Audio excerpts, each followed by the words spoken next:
खोला, ये गाड़ी क्यों खोला? उसके बाप का राज है। दारू भट्टी खोल दिया, दारू भट्टी क्यों खोली?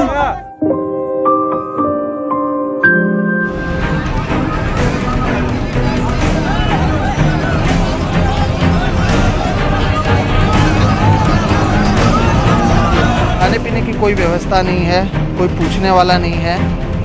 17 दिन का बच्चा है। ये सर पे क्या हो गया आपके? मार लगी ना। कैसे? ऐसा पकड़ा गया।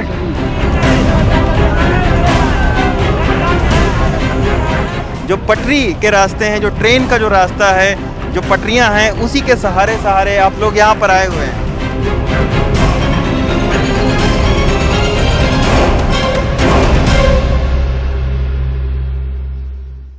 दोनों मारने की तैयारी चल रही है। हमारे कहाँ से आ रहे हैं आप? क्यों रो रहे हैं? कहाँ से आ रहे हैं? कहाँ से आ रहे हैं? मजदूर आदमी है, दिन भर कमाते हैं, दिन भर रो रहे हैं। मत रोइए, आप क्यों परेशान हो रहे हैं? हमारे को ये या तो ये ट्रेन क्यों खोला, ये गाड़ी क्यों खोला? उसके बाप का राज है। दारू भट्टी खोल दिया, दारू भट्टी क्यों खोली? क्यों लेटे हैं? क्या दिक्कत? तबीयत खराब है, बुखार लग गया। तबीयत खराब है? कैसे? चलते कब से पैदल चल रहे हैं आप? 2 दिन से। कुछ खाया है आपने? अच्छा, ये सर पे क्या हो गया आपके? ऐसे मार लग गई ना। कैसे? ऐसा पकड़ा गया। क्या टकराया? और रिक्शा वाला था कि गाड़ी वाला, वो तो नहीं जान पाया। मैं वो गाड़ी में मैं चलते चलते रहा हूँ। हाँ, तो वो टकरा गया। टकरा गया, वो नीचे नहीं गिरा, मतलब ऐसा सीढ़ी था, सीढ़ी के ऊपर रुका था। 17 दिन का ये बच्चा है। 17 दिन का बच्चा पिछले 4 दिनों से, करीबन 40 डिग्री तापमान है यहाँ पर, 4 दिनों से सड़क पर लगातार चलता हुआ जा रहा है। इतना परेशानी है, इतना धूप है। आप लोग तो भी कहाँ से चलते हुए निकले और कहाँ जाना है?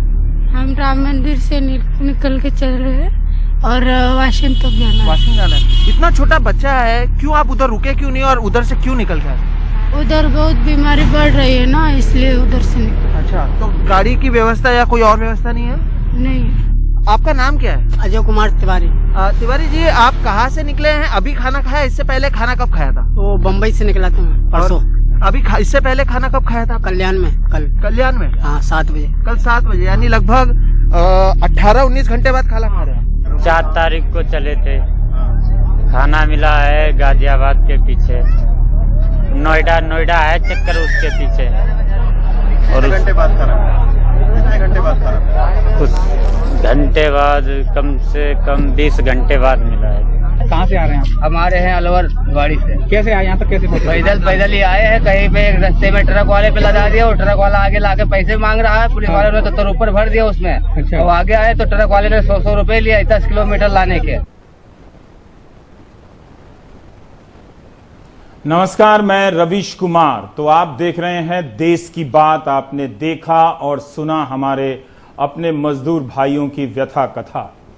फर्क पड़ा किसी को या नहीं, ये बात इतनी महत्वपूर्ण नहीं है जितनी कि ये बात दर्ज की जानी चाहिए कि इस वक्त में इन मजदूरों को किस हाल पर छोड़ दिया गया है।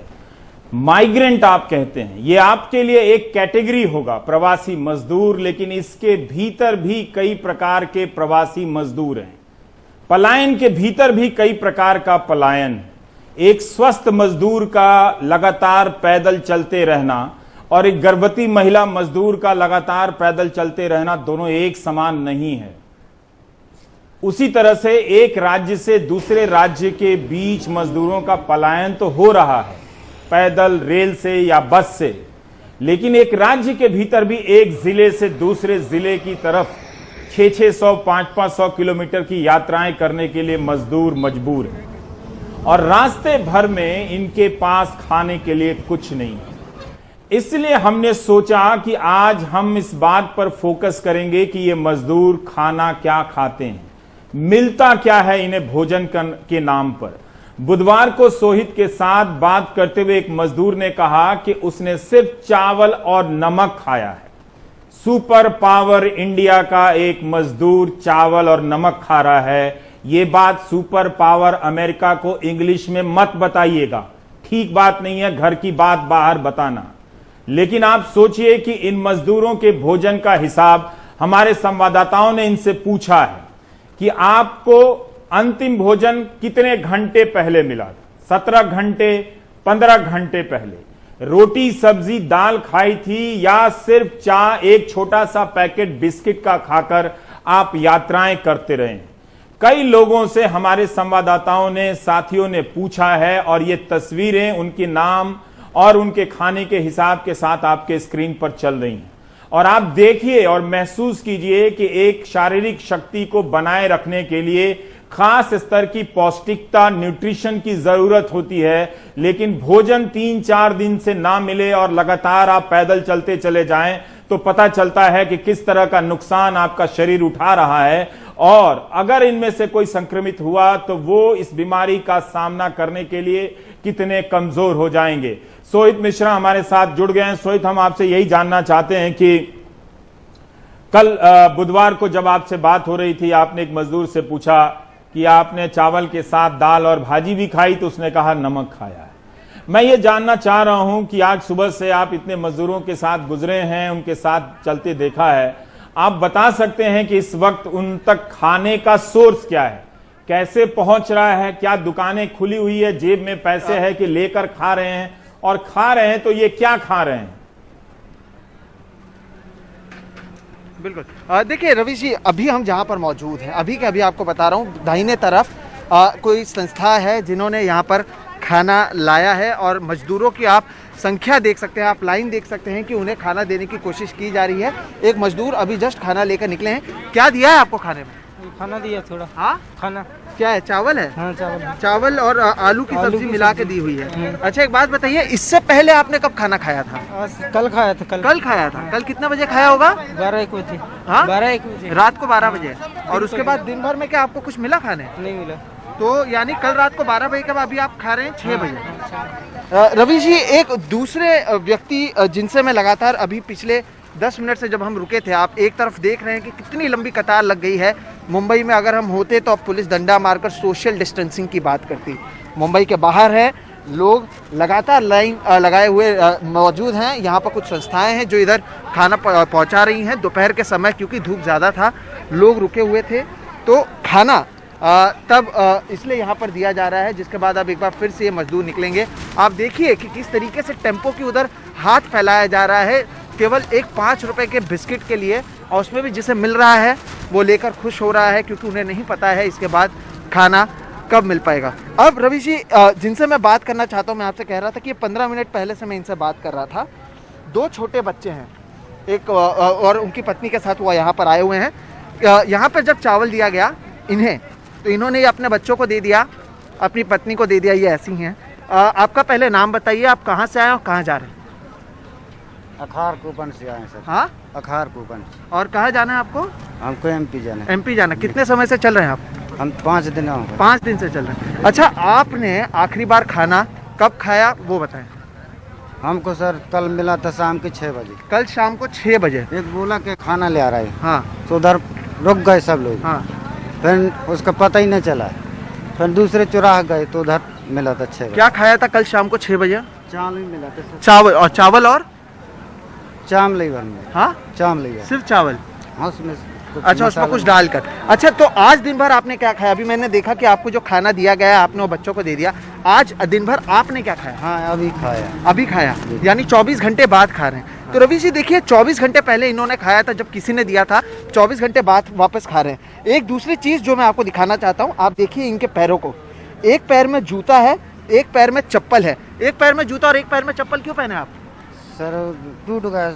हाँ, दुख रहा है वो पैर, सूज गया है। हाँ, तो एक पैर जो सूज गया है इसलिए वहां पर वो चप्पल पहने हुए हैं और दूसरे पैर में जूता पहना हुआ है। दूसरी तरफ आप देखिए कितने लोग यहाँ पर हैं। आपने खाना खाया? सर खाना खाया और अभी आया हूँ।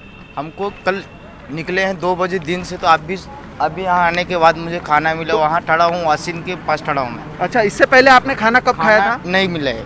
हम घर से जहाँ से हम घर से चले हैं वहीं से खाना खाए थे, वो भी खाली दाल चावल खाए थे।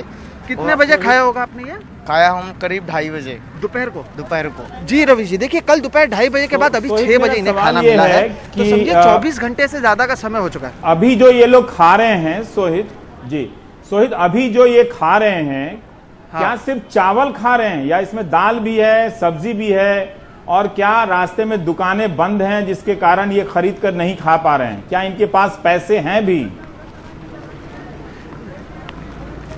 जी देखिए, अभी जो इन्हें दिया गया है इसमें चावल में सब्जी बिल्कुल मिलाई गई है।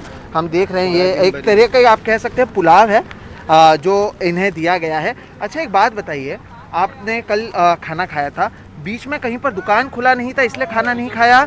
क्या दुकान खुले थे या आपके पास पैसे भी हैं अगर दुकान खुले हो तो खाना खाने के? भाई है 500 रुपये है, खाली सेठ ने भगा दिया, बोला पैसे नहीं है, आप लोग जा सकते हो। इसके लिए हम लोग वहाँ से पैदल ही चला।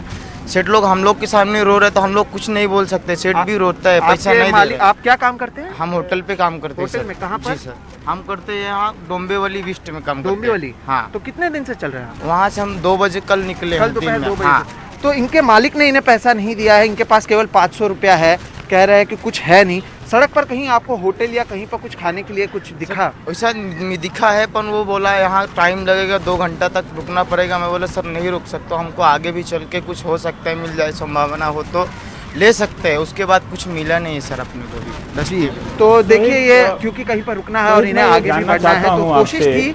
जी रवि जी, मैं सोहित, मैं आपसे ये जानना चाहता हूँ कि जी सोहित, मेरा सवाल ये भी है कि आपने कई लोगों से आज बात किया है, खाना खाया नहीं खाया, क्या खाया, उसके बारे में भी थोड़ा बताएं, और ये भी बताइए कि उनकी शारीरिक ताकत की क्या स्थिति है, वो किस तरह से अपने आप को खींच कर चल रहे हैं। बहुत अच्छी बात इन्होंने अभी कही कि ये हंगामा किस बात का हो रहा है। बहुत अच्छी बात उन्होंने कही कि सेठ भी रो रहा था तो हम क्या करें। एक मजदूर ने सेठ की व्यथा समझ ली, लेकिन जो सबसे बड़ा सेठ है इस देश में, सरकार, उसको इसकी व्यथा नजर नहीं आ रही। रवि जी देखिए, जो सबसे पहला आपका सवाल था, तो अधिकांश जो भी लोग हैं, ये जैसे कि मैंने कहा, ये जो पुरुष जिन्होंने एक चप्पल पहना है, एक जूता पहना हुआ है, इनका जो मुख्य स्रोत है खाने का वो बिस्किट है। दिन भर बिस्किट उन्होंने भी खाया था। अच्छा ये बच्चा है आपके साथ, इसने आखिरी बार खाना आप खाया, इससे पहले कब खाया था? भाई खाया सर। नहीं, इससे पहले कब खाया था? इससे पहले भी बिस्कुट खाता रहा, सिर्फ बिस्कुट खा रहा है। तो आप जैसे बिस्किट खाकर लगातार चल रहे हैं, तो फिर आप कैसे चल रहे हैं? ताकत है चलने की? मैं देख रहा हूँ आप लंगड़ा कर चल रहे हैं, पैर छू रहे हैं। मजबूरी में चल रहा है। मजबूरी में? जी। तो मजबूरी में चल रहे हैं रवि जी, ये सवाल का जवाब मिला है। और लोग यहाँ पर रुके हुए थे, पुलिस कुछ समय पहले यहाँ पर इन लोगों को समझा रही थी कि आप लोग रुक जाइए या आप लोग वापस चले जाइए और आपके लिए कोई व्यवस्था की जाएगी, लेकिन इन लोगों को पता है कि 45 दिनों से ज़्यादा समय तक रुके हैं और कोई व्यवस्था नहीं की गई थी। तो इसलिए अब आप देख सकते हैं कि एक व्यक्ति को जब बोला गया आप 2 घंटे रुक जाइए। जी, मेरा एक सवाल और है कि जी आप अपनी बात पूरी भी करें, और लोग चल कैसे रहे हैं? क्या सिर्फ पैदल चल रहे हैं या सेठों ने इन्हें साइकिलें दी हैं कि आप इन साइकिलों से चले जाइए? जी देखिए, पहले जो मैं बता रहा था वो ये था कि ये लोग रुकना नहीं चाहते हैं। जैसे कि इस व्यक्ति ने बताया कि केवल कहा गया था कि आप रुकना पड़ेगा आपको 2 से 3 घंटा, और इन्हें उम्मीद थी कि 2 से 3 घंटे में हम थोड़ा और आगे पहुंच जाएंगे तो घर और जल्दी पहुंच पाएंगे, इसलिए ये रुकना नहीं चाहते। यहाँ पर भी पुलिस इन्हें रोकने की कोशिश कर रही है, लेकिन इन मजदूरों का कहना है कि कितना दिन रुके, हम 45 दिनों से ज़्यादा समय रुक चुके हैं। और रही बात तो कुछ साइकिल पर भी लोग, आप ये समझिए कि लोगों ने अपना पूरा जितना भी कमाई था, 4,500 रुपये के साइकिल खरीदे हैं। ऐसे हमें 8 से 10 लोग मिले जिन्होंने साइकिल कल खरीदा, उनके पास 5,000 रुपये थे, 4,500 रुपये का साइकिल खरीदा। 500 रुपया लेकर वो साइकिल से यहाँ से उत्तर प्रदेश, बिहार और अलग अलग जगहों पर जा रहे हैं। और कोई मालिक या कोई उनके जो दफ्तर वाले लोग हैं या उनके जो सेठ हैं, उन्होंने उनकी मदद नहीं की। जितना उनका कमाई था वो पूरा खत्म हो चुका है। एक व्यक्ति से जब मैं कैमरा नहीं शुरू था ऐसी ही बात कर रहा था कि अब गांव जा रहे हो, कैसा लग रहा है, तो एक चीज़ जो उन्होंने कही वो ये है कि जेब में पैसा नहीं है। हर बार हम गांव को पैसा लेके जाते थे, इस बार गांव से पैसा मंगाया और फिर उसके बाद अब यहाँ से निकले हैं, ऐसा कभी नहीं हुआ था। तो ये सारी चीज़ें ये लोग सोच रहे हैं। आप समझिए कि अब हमने जब खाने के बारे में, यहाँ पर लोग खाना भी खा रहे हैं और पीछे खड़े हुए हैं, किसी के पास भी आप चले जाके कुछ भी पूछेंगे, हर किसी का जवाब एक जैसा है। खाना मिलता है तो बहुत कम मिलता है, 24 घंटे में एक बार मिलता है, अब इसके बाद कब मिलेगा पता नहीं। तो बिस्किट के भरोसे ये लोग आगे बढ़ते जा रहे हैं।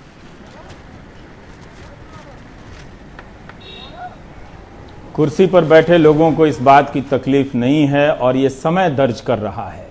भले ही कोई देख रहा है या नहीं, मगर समय देख रहा है कि इस देश को बनाने वाले मजदूर जब देश की तरफ जा रहे हैं तो वो 24-24 घंटे भूखे हैं, बिस्किट खाकर जा रहे हैं। रवीश रंजन हमारे साथ है। रवीश, आप पश्चिम उत्तर प्रदेश की तरफ गए थे, बता सकते हैं कि इसमें अब जैसे बात हो रही थी कि एक्सप्रेसवे तो मजदूरों के लिए नहीं बनाया गया था ना, पैदल चलने वालों के लिए, गांव वालों को ही बहुत मुश्किल से ट्रैक्टर ले जाने की अनुमति मिली थी, पर ये रास्ते किस तरह से ढूंढ रहे हैं इनके पास कि ये वो रास्ता है जिसमें हजारों के हजारों जत्थे चल रहे हैं?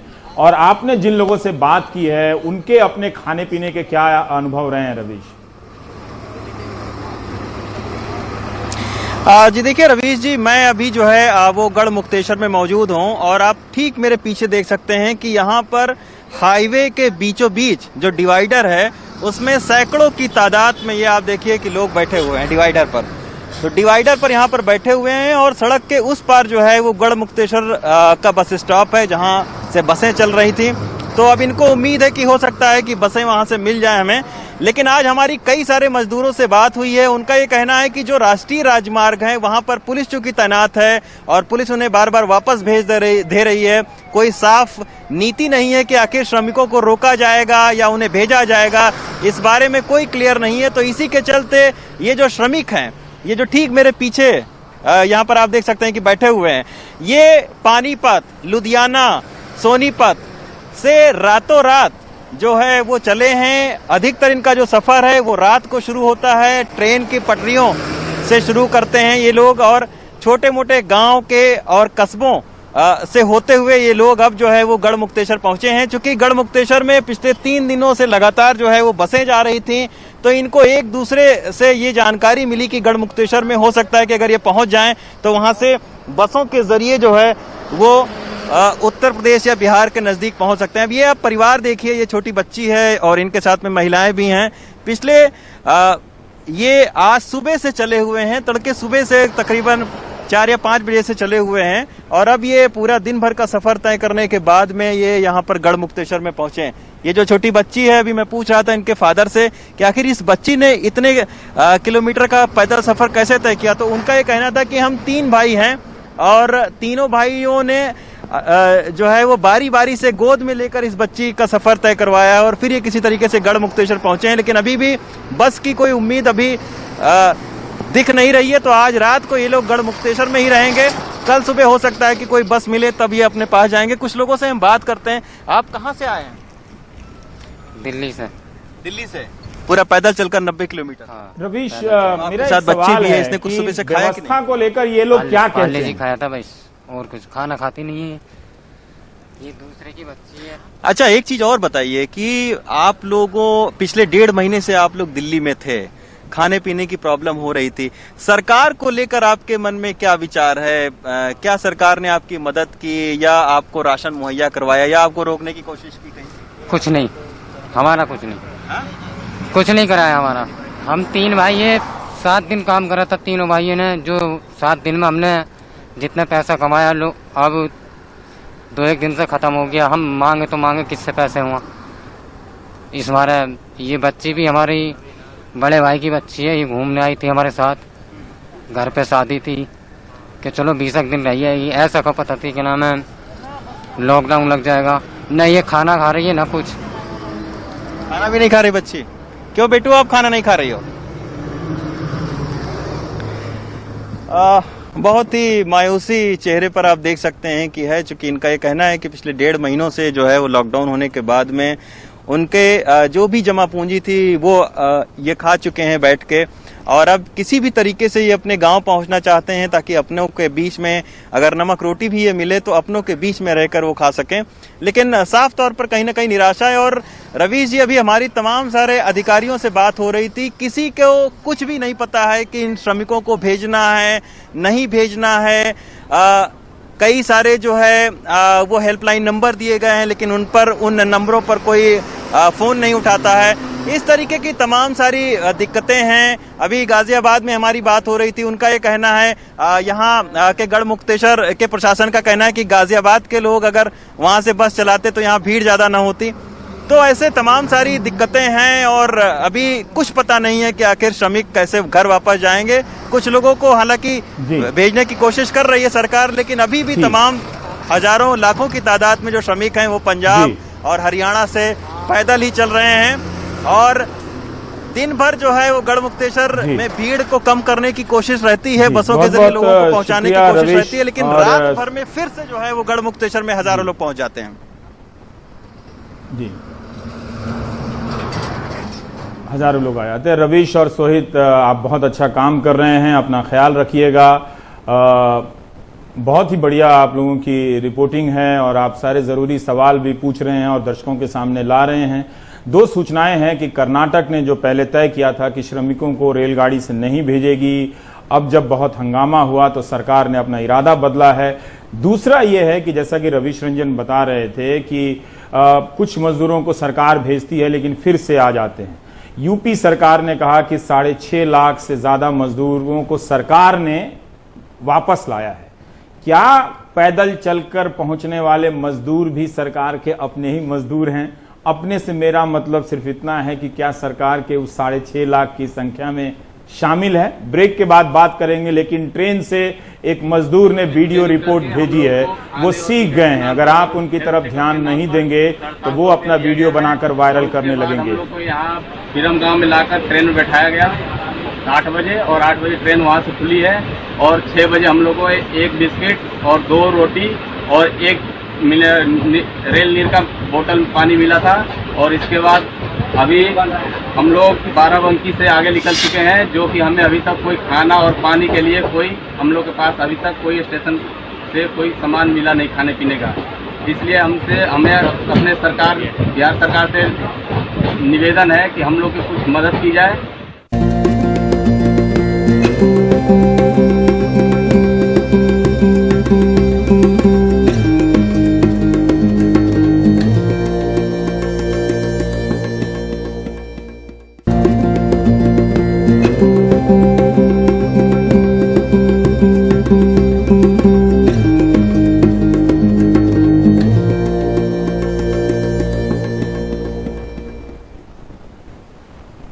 आप देख रहे हैं देश की बात 6 से 7। अब हम चलेंगे कमाल खान के पास। आपको बता दूं कि आगरा फिरोजाबाद हाईवे पर बिहार यूपी जा रहे 500 से अधिक मजदूरों ने जाम कर दिया। वो काफी नाराज हो गए कि उन्हें आगे ले जाने की व्यवस्था नहीं है। इस तरह की बहुत सारी खबरें आ रही हैं। मजदूर बता रहे हैं कि, और खासकर यूपी की समस्या और भी है कि यूपी में सिर्फ यूपी के मजदूर पैदल नहीं चल रहे हैं, बिहार जाने वाले मजदूर भी यूपी के मजदूरों के साथ पैदल चल रहे हैं। सबको यही आसरा है कि वो सरकार नहीं तो ये सरकार कोई बस दे दे ताकि गाजीपुर तक तो कम से कम पहुंच जाए, फिर बक्सर पैदल चले जाएंगे।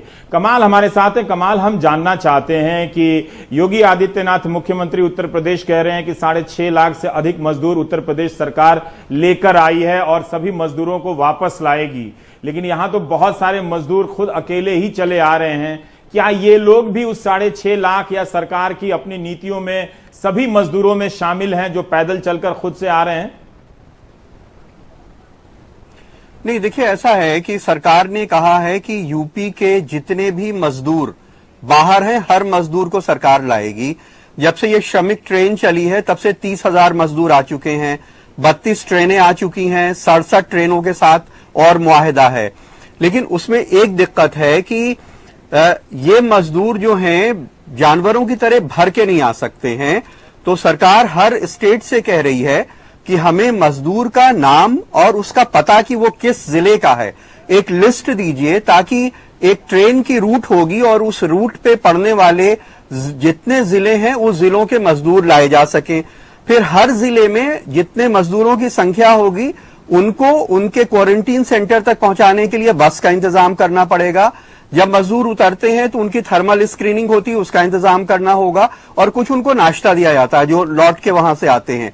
दूसरे क्वारंटीन सेंटर में कुछ गद्दे वगैरह का इंतजाम होगा, किसी स्कूल में सैनिटाइज करना पड़ेगा, फिर कोई कम्युनिटी किचन से उनका खाने का इंतजाम करना पड़ेगा कि एटलीस्ट उन्हें खाना मिल जाए। तो ये प्रबंध करने के लिए ये जरूरी है कि वहां जो मजदूर रह रहे हैं ये पता चले कि वो किस जिलों के हैं और कितनी तादाद में आ रहे हैं। तो जिन जिलों से, जिन प्रदेशों से पहले इसकी लिस्ट आ रही है, उसके मजदूर पहले आ रहे हैं रेलगाड़ी से। जहां पे ये लिस्ट बनने में देर हो रही है वहां डिले हो रही है। जो मजदूर हैं वो बेइंतहा परेशान हैं, भूखे हैं, पैनिक में हैं। जहां काम करते थे वहां उनको पैसा नहीं मिल रहा है, खाने को नहीं मिल रहा है, इसलिए वो घर जाना चाहते हैं। ये वजह है कि बहुत सारे लोग अपने आप पैदल चलते हुए चले आ रहे हैं। ये फिरोजाबाद पे जो आए हैं, इसमें जयपुर से 300-300 किलोमीटर पैदल चल के वहां पहुंचे हुए लोग हैं, जो बीवी बच्चे के साथ बेचारे पैदल सफर करते हुए 300 किलोमीटर लंबा सफर करके वहां पहुंचे थे, जिनको वहां पे रोक करके कहीं अलग अलग स्कूलों में रुकवा दिया गया है फिलहाल।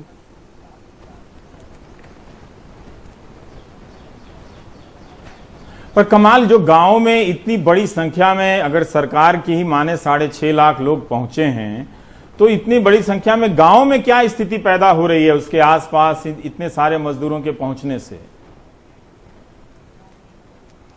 देखिए, ऐसा है कि गांव में क्या है कि ये जो पैदल लोग कहीं कोई आके छुप भी जा रहा है तो गांव के लोग इतने अलर्ट है, किसी को गांव में आने नहीं दे रहे हैं। इनको क्वारंटीन करने के लिए वहां का प्रधान या कोई गांव का आदमी भेज ही देता है, क्योंकि हर आदमी अपनी जान को डरा हुआ है। लेकिन अभी क्या हो रहा है कि ये जो मजदूर आ रहे हैं, इनको 14 दिन के लिए उसके जिले के क्वारंटीन सेंटर्स में, या अगर वहां उतनी जगह नहीं है तो जिस तहसील का वो है वहां के किसी क्वारंटीन सेंटर में उसको भेज दिया जा रहा है। तो ये हो रहा है वहां पे, वहां बेसिक सुविधाएं होंगी, कोई स्कूल का बरामदा होगा, सोने को उसका हॉल होगा, जैसे गांव में स्कूल होते हैं, लेकिन एटलीस्ट वो उसको चलना नहीं पड़ेगा और वो भूखा नहीं मरेगा, क्योंकि उसको कुछ खाने का इंतजाम हो जाएगा। और ये जो पैदल चल के थक रहे हैं, मर रहे हैं, ये नहीं होगा। और उसके बाद उनको उनके घर भेजा जा रहा है। तो ये जितने लोग भी आ रहे हैं, इनको अलग अलग जगहों पे क्वारंटीन किया जा रहा है। जब 14 दिन का वक्फा पूरा हो जा रहा है, तब इनको उनके गांव में भेजा जाता है और उनसे कहा यह जाता है कि वो होम क्वारंटीन रहेंगे। अब गांव में उतनी तरह से उसका पालन होता नहीं है, बहुत सारे लोग घूमते फिरते रहते हैं, बहुत सारे लोग उतने सचेत भी नहीं होते हैं बीमारी के खतरे को लेकर के। जी जी जी, बहुत बहुत शुक्रिया कमाल जानकारी देने के लिए। उत्तर प्रदेश ने वैसे एक और नियम में संशोधन किया है कि अगर आप किसी को जानबूझकर, किसी को आप पॉजिटिव हैं, जानबूझकर किसी और को संक्रमित करते हैं तो आपको 2 से 5 साल की सजा हो सकती है, और उसकी मौत हो गई तो आजीवन कारावास तक भी सजा हो सकती है। क्या आपको ऐसे नियमों की जानकारी थी? इसी दौरान बहुत सारे नियम भी बदल रहे हैं जिस पर हम चर्चा करेंगे। ब्रेक के बाद लौटेंगे तो बात करेंगे अहमदाबाद, सूरत, बड़ोदरा में क्या हो रहा है, गुजरात में ऐसा कि इतनी तेजी से संक्रमित मरीजों की संख्या बढ़ती चली जा रही है।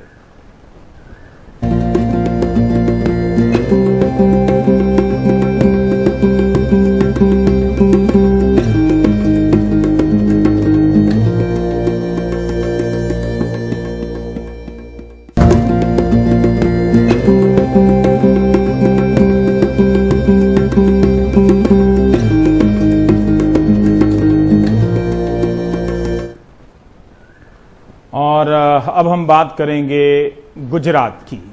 क्यों गुजरात कोरोना के संक्रमित मरीजों के मामले में दूसरे नंबर पर है?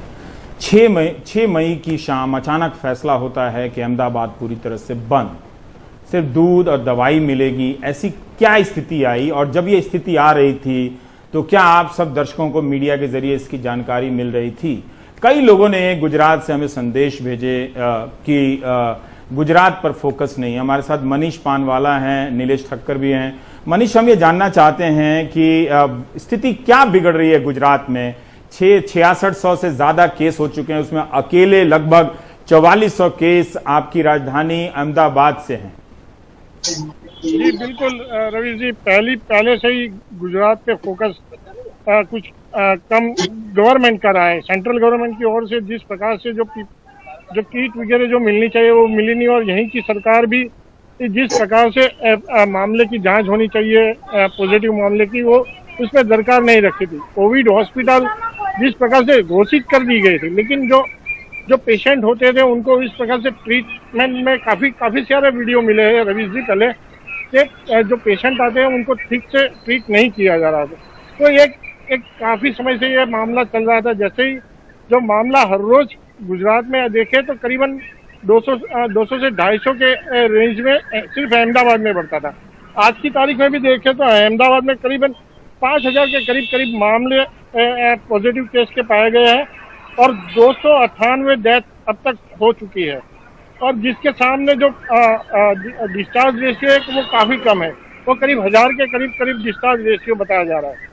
तो जिस प्रकार से देखिए, अहमदाबाद की बात करो या सूरत की बात करो या बड़ौदा की बात करो, हर जगह पे मामले जो मेट्रो सिटी स्टाइल के सिटी है वहाँ पे मामले काफी बढ़ रहे हैं। और सूरत की बात करें कि सूरत में करीब 825 सूरत शहर और जिला मिला के करीब 825 पॉजिटिव मामले दर्ज हो चुके हैं, और जबकि 36 मौत भी हो चुकी है और करीब 300 लोगों को अब तक सिर्फ डिस्चार्ज किए गए। तो जो सुधार का रेशियो है वो भी काफी कम है। मेरा मानना है काफी कम है, क्योंकि 1.5 महीना हो चुका है। वैसे 14 दिनों में जो भी पॉजिटिव मामले पाए जाते हैं उन पर जांच होने के बाद उनको डिस्चार्ज करने की प्रोसीजर होती है। अगर उनके नेगेटिव मामले टेस्ट होते हैं तो उनको बाहर निकाला जाता है। लेकिन जिस प्रकार से देखिए, अभी भी सूरत के अस्पताल में करीबन 450 से अधिक पेशेंट जमा है, और अहमदाबाद में तो बहुत सारे लोग हैं। और जो सब्जी विक्रेता है, दूध विक्रेता है, उनको एक हिदायत देनी चाहिए थी पहले से कि जो भी सब्जी विक्रेता है वो ग्लोव्स पहन के निकले, मास्क पहन के निकले, या जो एक डिस्ट्रीब्यूशन का स्टाइल खड़ा करना चाहिए था वो खड़ा करने में सरकार नाकाम रही है। हमने जगह जगह पे देखा, जब भी सब्जी विक्रेता निकलते हैं, लॉरी लेके निकलते हैं, गरीब लोग होते हैं, वो लॉरी लेके निकलते हैं, वहाँ पे जहाँ पे खड़े रहते हैं वहीं पे मोब जमा हो जाता है। कहीं सोशल डिस्टेंसिंग वाला कुछ भी नहीं रहता, और जो भी लोग आते हैं वो खुद अपने हाथों से सब्जी लेते हैं। नीलेश हैं, नीलेश जी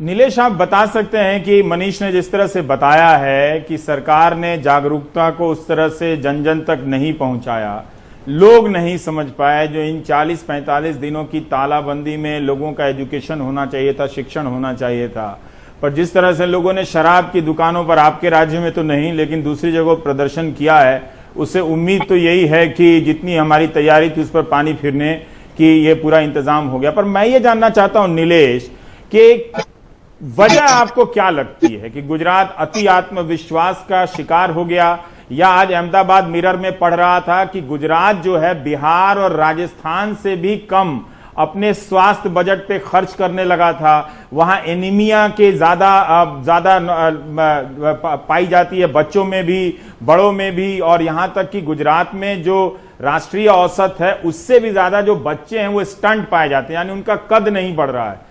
तो जो स्वास्थ्य सुविधाओं पर ध्यान नहीं दिया गया इतने वर्षों में, तो अन्य राज्यों की तरह गुजरात में भी वो एक्सपोज हो गया। नीलेश, क्या ये वजह थी कि गुजरात में इतनी ज्यादा तादाद में संख्या बढ़ी?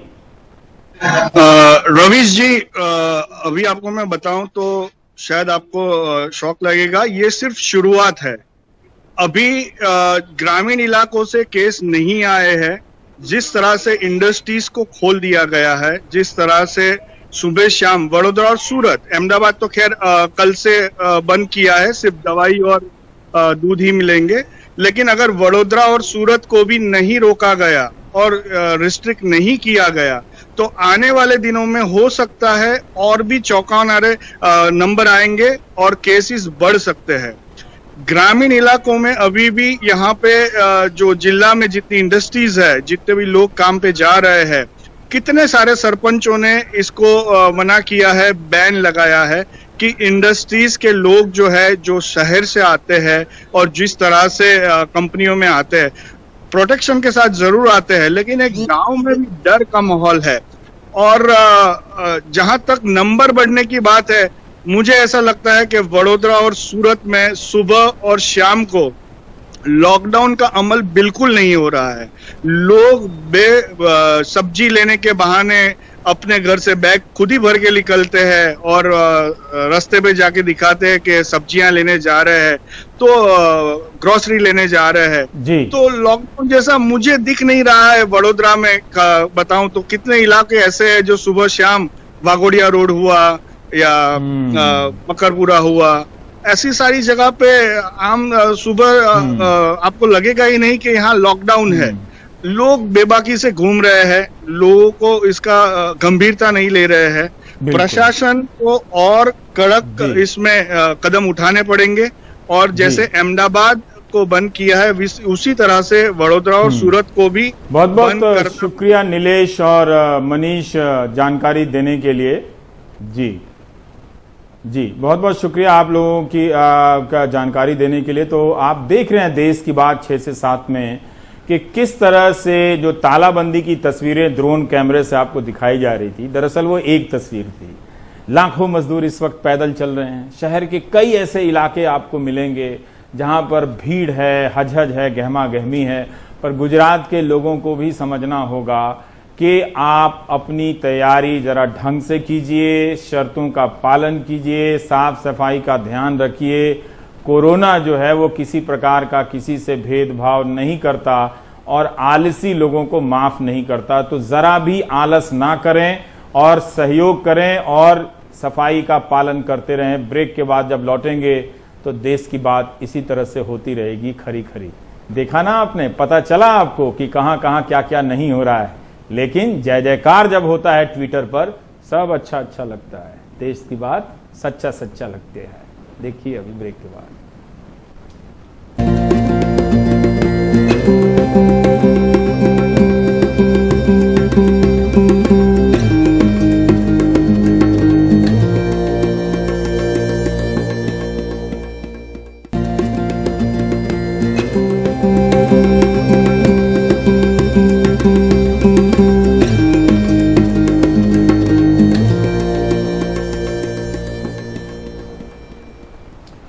जब मजदूर पैदल चलते हुए घरों को पहुंचने के लिए मजबूर हैं, इनका कोई नाम नहीं है, कोई मिशन नहीं है। जब वो बस से भेजे जाते हैं, इनका कोई मिशन नाम नहीं दिया जाता है। लेकिन जब विदेशों से हवाई जहाज से, सेना के जहाज से, नौसेना के जहाज से मजदूर लाए जाते हैं तो उसे मिशन नाम दिया जाता है, ताकि सुनने में, देखने में शौर्य और सर्वोच्चता का एहसास हो और आपको लगे कि एक नई कैटेगरी है जहां पर सब कुछ बेहतरीन तरीके से प्रदर्शन हो रहा है सारे मानकों के अनुसार। कादम्बनी हमारे साथ है। कादम्बनी हम यही जानना चाहते हैं कि सरकार ने मुल्कों की कैटेगरी बनाई है, अलग अलग चरणों के लिए लोगों की कैटेगरी बनाई है, लेकिन क्या उतने लोग आ पाएंगे जितने लोगों ने रजिस्ट्रेशन कराया है? अभी रवीश, जितने लोगों ने रजिस्ट्रेशन कराया है सबके आने की बात यहाँ पर कभी भी नहीं कही गई। जो बार बार हम जो देख रहे हैं वो ये है, कहा गया है कि जिनके पास कंपेलिंग रीजन है, यानी वो लोग जो अपनी नौकरी खो चुके हैं, जिनका वीजा एक्सपायर हो गया है, जो डिपोर्ट हो सकते हैं, या फिर ऐसे एल्डरली लोग हैं जिनकी तबीयत खराब है, या फिर प्रेग्नेंट महिलाएं हैं, छात्र हैं जो जिनके हॉस्टल बंद हो चुके हैं, वो लाइनों में लगे हुए हैं बाहर विदेशों में, खाने के लिए उनके पास पैसे नहीं है। तो ये इस तरह के जो लोग हैं उनको कंपेलिंग रीजन माना जा रहा है, और वो भी जिनके यहाँ पर हो सकता है कि कोई फैमिली ट्रेजेडी हुई हो, तो इनको एक कंपेलिंग रीजन माना जा रहा है। हालांकि ये ऑपरेशन जो है कई बार एक नजरिए से देखें तो लगता है कि बहुत ऑर्गेनाइज्ड है, लेकिन अगर दूसरे देशों के साथ आप कोऑर्डिनेट करके वहां से ब्लू कॉलर वर्कर्स को भी वापस ला रहे हैं तो वो भी जरूरी है, क्योंकि वहां पर वो किसी के भी नहीं रह जाएंगे, शायद जेल में ठूस दिए जाएंगे अगर उन्हें भारत सरकार वापस लेकर नहीं आती है। तो ये भी एक फैक्टर है यहाँ पर। जो जिस चीज पर सबसे ज्यादा सवाल उठे कि मुफ्त में लाया जा रहा है, इस बार बिल्कुल साफ किया गया है कि मुफ्त में किसी को नहीं लाया जा रहा है। जो गल्फ से आ रहे हैं 15,000 उनको, जो यूके से आ रहे हैं 50,000 उनको, जो यूएस से आ रहे हैं 1 लाख की टिकट उनको, और अंडरटेकिंग देना पड़ रहा है कि वो अपने खर्चे पर क्वारंटीन में रहेंगे। तो कई सारी चीजें हैं, कई सारे पैरामीटर्स हैं जो इस बार इस ऑपरेशन में बिल्कुल साफ कर दिए गए हैं। रवीश,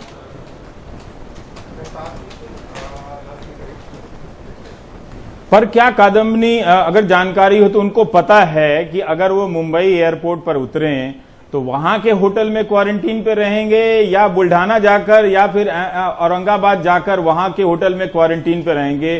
किस तरह का होटल होगा, क्या चार्ज होगा? एक दूसरा है कि जैसे आप संयुक्त अरब अमीरात में ही देखे हैं कि वहां से कोई 15-20 हजार लोगों की बात कही जा रही है, लेकिन रजिस्ट्रेशन तो बहुतों ने कराया। अब ये तो एक्सरसाइज शुरू हो जाएगा दूतावास का कि आप कंपेलिंग रीजन के आधार पर छटाई करें लाखों लोगों का, और जब पैसे देकर ही लोगों को लाए जा रहे हैं तो सबको क्यों नहीं लाया जा रहा है? जी रविश, पहला आपका जो सवाल है होटल्स के मामले में, उसमें जो हमें सूत्रों से जानकारी मिली है वो ये कि जो होटल्स हैं उनसे निगोशिएट करके एक शायद रेट फिक्स किया गया है और उस रीजनेबल रेट उसको बताया गया है। दूसरी चीज़ ये भी बताई गई कि हो सकता है कि जो आर्म्ड फोर्सेज हैं उनके क्वारंटीन में भी रखा जाए, उसके लिए भी पैसे देने होंगे, ये साफ कर दिया गया है। कौन से होटल हैं यह भी साफ नहीं है। लेकिन बाकी जो मसले हैं, जैसे वहाँ पर मान लीजिए यहाँ पर आते हैं ये सभी जो लोग हैं यहाँ पर आते हैं, उसके बाद हर स्टेप पर इनको बिल्कुल साफ तौर पर जो प्रक्रिया है उनसे गुजरना होगा, उससे कहीं भी छूट नहीं है। अगर जैसे मान लीजिए वो फ्लाइट में है तो उनको जिगजैग तरीके से बिठाया गया है, 15-20 लोगों को एक बार में उतारा जाएगा, 1-1 मीटर का डिस्टेंस रखा जाएगा। तो ये सभी चीज़ें जो है इसको फॉलो किया जा रहा है। जिसको भी थोड़ा सा भी यहाँ पर टेम्परेचर नजर आता है, जब वो अंदर आ रहे होते हैं, एक ट्यूब सा जो होता है उससे जब अंदर आ रहे होते हैं एयरक्राफ्ट के, तो उसको तुरंत आइसोलेशन में ले जाया जाएगा। तो ये सभी चीजें, हर प्रक्रिया का पालन हो रहा है और सबको इसीलिए नहीं लाया जा सकता कि आप सिर्फ गल्फ में अगर देखें तो 3 लाख से ज्यादा लोगों ने रजिस्टर किया। कईयों को शायद ये भी लगा होगा कि ये आसान तरीका है वापस जाने का, लेकिन उसमें काफी दिनों से रजिस्ट्रेशन चल रहा है, उसमें वीड आउट करने का मौका भी एम्बेसीज को पूरा मिला है। रविश